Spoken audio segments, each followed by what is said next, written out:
Hey friends, it is a gorgeous fall day and I thought what a perfect time to talk about pie.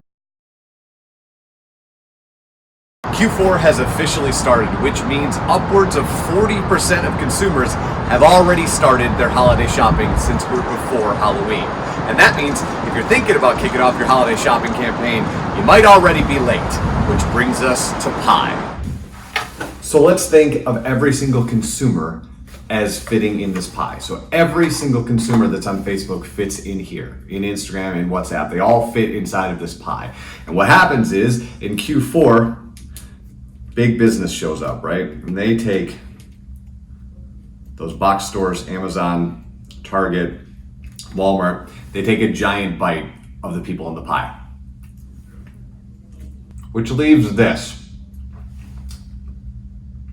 tiny bit is left over for you. And if there's one tiny piece of pie all these people want at it, this tiny piece of pie becomes very, very expensive and yet delicious.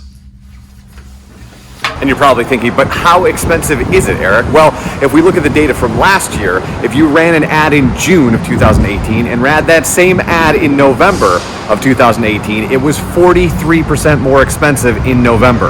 And that was without an election cycle.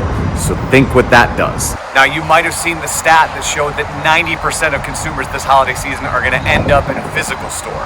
And that stat balloons to 97% if you have an online presence.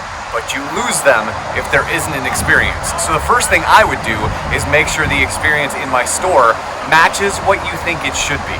Think secret shopper. Because what's still going to happen this year is they're still going to show up in your store, and if your store doesn't deliver, they're going to order on their phone with your competitor while they're standing in your brick and mortar. And we're still in the content game.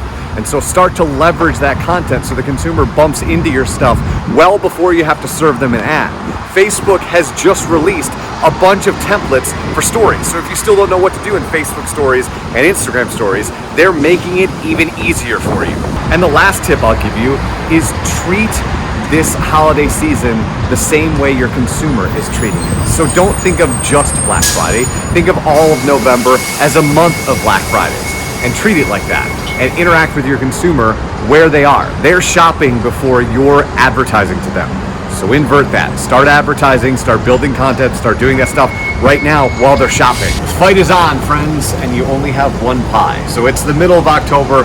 I've eaten the cherry pie and talked about Christmas shopping, so I think my job is done here for today. If you need anything, it's Eric at mlive.com. We'll talk to you at the end of the week.